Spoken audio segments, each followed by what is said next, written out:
এক কাপ চা হাতে সবুজের মাঝে হারাতে, সকল পাওয়া না পাওয়ার হিসাব একটু হলেও দূরে ঠেলে ফেলতে, মানসিক শান্তি বলুন অথবা চোখের তৃপ্তি, শ্রীমঙ্গল যেন আপনাকে সবটুকু উজাড় করে দেবে। চা বাগানটা আসা নিষেধ, আর সকালবেলা লোক থাকে না, কিন্তু এটা যে ভিউ, এটা দেখার জন্য আমি একা একা উঠে চলে আসছি। প্রথমবার খুলনা থেকে শ্রীমঙ্গলে কিভাবে গেলাম, কোথায় কোথায় ঘুরলাম, কি কি খেলাম এবং স্পেশালি কোথায় থাকলাম, এর সবটুকু নিয়ে থাকছে আজকের ভ্লগ। হ্যালো, কোটি কোটি বছর পরে welcome to my another vlog.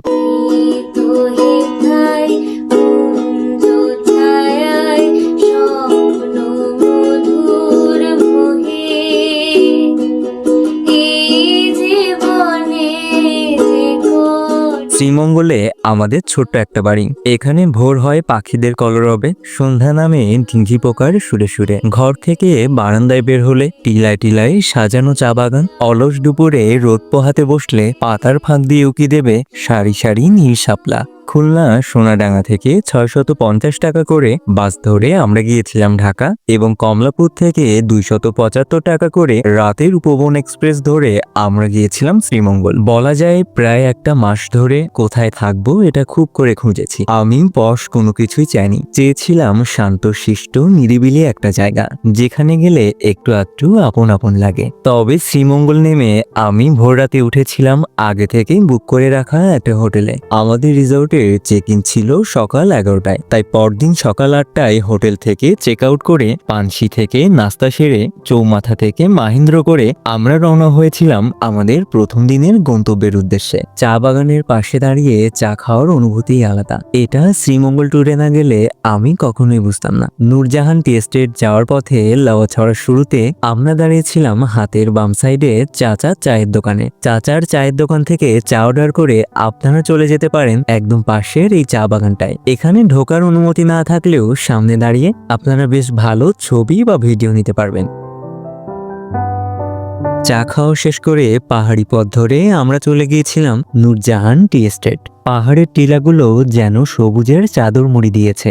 দুধারের ধাপে ধাপে সাজানো চা বাগান রেখে সরু রাস্তা ধরে সামনে এগিয়ে গেলেই দেখা মিলতে পারে হনুমান বা বানরের, পাখিদের কলতান হোক অথবা রোদের লুকোচুরি, সবকিছুতেই মুগ্ধ করবে নূরজাহান টি এস্টেট। চেষ্টা করবেন সকাল করে যাওয়ার, এতে ভিড়ও কম থাকে, উপভোগও করা যায় বেশি। নূরজাহান চা বাগান থেকে বের হয়ে আমরা সোজা গিয়েছিলাম মাধবপুর লেকে। এখানে লেকের ফুল তোলা নিষেধ। ওখানের কর্মচারীরা কিছু গাছ পরিষ্কার করছিল, তাদের থেকেই এই ফুলটা আমার চেয়ে নেওয়া। আর মাধবপুর গেলে অবশ্যই এই পাহাড়ি আনারস ট্রাই করতে ভুলবেন না। আমরা অবশ্য ক্লান্ত হয়ে এক গ্লাস শরবতও খেয়েছিলাম। মাধবপুর লেগে উঠতে উঠতে জীবন শেষ, সরি লেকের টিলায়।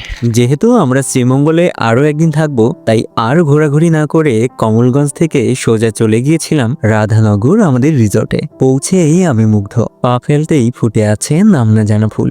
ছোট্ট একটা বারান্দা, ছোট্ট একটা ঘর, সাজানো গোছানো বিছানা, জানালা খুললেই দেখা মিলবে নীল শাপলার পুকুর। নর্মালি শাপলারা খুব ভোরেই ফোটে, তাই না? আর দুপুর হতেই ঘুমিয়ে পড়ে, কিন্তু এনারা ফোটেন দুপুরবেলা আর সারাটা রাত জেগে থাকে। চাঁদের আলোয় বারান্দায় বসে শাপলা ফুল দেখা এই আমার প্রথম। দুপুরে বলেছিলাম খাবারটা বারান্দায় সার্ভ করতে। এখানের ভাইয়ারাও ছিলেন অনেক আন্তরিক। বারান্দায় হালকা রোদে বসে চা বাগান দেখতে দেখতে দুপুরের খাওয়া বেস্ট বেস্ট বেস্ট। প্রথম দিন আমরা খেয়েছিলাম ভর্তা, ডাল, সবজি আর কাঁচা মরিচ দিয়ে মুরগির মাংস। সবজিটা আমার খুব একটা ভালো লাগেনি, তবে ডাল আর মাংসটা ছিল অসাধারণ। অনেক বেশি তেল মশলা না, আবার একদমই স্বাধীন না। খাওয়া শেষ করে বের হয়েছিলাম ভেতরটা একটু ঘুরতে। আমার একদমই মনে হয়নি আমি রিসোর্টে আছি। হিমকুড়ি বনবাংলো আপনাকে এতটাই শান্তি দেবে। কাকা যাওয়ার সাথে সাথে রিসোর্টের ভাইয়াদের সাথে ব্যাডমিন্টন খেলায় ব্যস্ত, আর আমি এদিকে কথা বলছিলাম টনির সাথে। ধীরে ধীরে সন্ধ্যা নেমে এলো হিমকুড়িতে। আমরাও রেডি হয়ে বের হয়ে পড়লাম রিসর্টের বাইরে একটু হাঁটাহাঁটি করতে। রাধানগর মেইন রোডের পাশে একটা ক্যাফেতে বসে খেলাম এক কাপ চা, তবে বেশিক্ষণ টিকতে পারিনি, কেননা ঠান্ডায় মরে যাইতেছি। ক্ষুধা লাগছে আমার আবার, কি খাবো? এই বারান্দায় বসে খাওয়ার মজাটা কেন জানি না অন্যরকম ছিল। তাই তো দুপুরবেলা ২৫০ টাকার প্ল্যাটারের মতো রাতেও আমরা বারান্দাতেই অর্ডার করেছিলাম ২৫০ টাকার বারবিকিউ প্ল্যাটার। ওনাদের নিজস্ব ডাইনিং আছে, আপনি চাইলে ওয়াচ টাওয়ারে বসেও খেতে পারবেন। কিন্তু কেন জানি না আমি যত শান্তি এই বারান্দাতেই পাচ্ছিলাম। আমি জানি না পাখির ডাকটা শোনা যাচ্ছে কিনা। এটা একদমই আমাদের রুমের বাইরে, ওই যে চা বাগান দেখা যাচ্ছে ওখানে।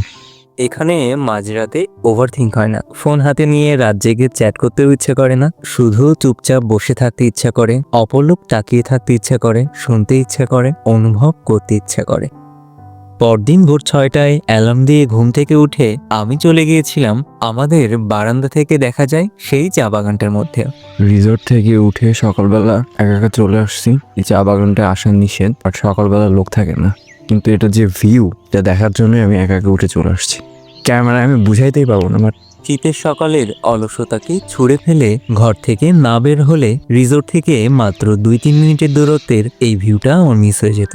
রাতে ঘুমানোর সময় ভেবেছি দরকার পড়লে আমি 2-3টা তারা খাবো, তবে ভোরে ঘুম থেকে উঠে একা একা আমি ওখানে যাবই যাব। আমরা অনেক কিছুতে লোভ করলেও সবকিছুর ঊর্ধ্বে যে দিন শেষে মানসিক শান্তিটাই খুঁজি, তাই না?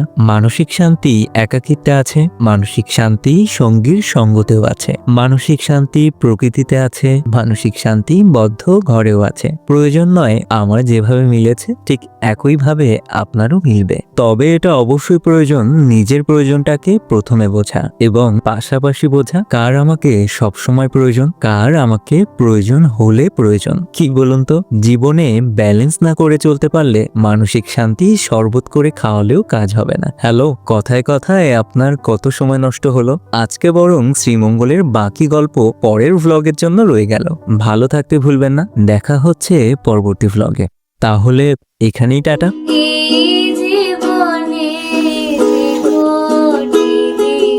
পাহাড়ে লজ্জাপতির দেখি বেশি লজ্জা, আমাদের গ্রামের গুলোর কোনো লজ্জাই নেই। দেখো কত লজ্জা।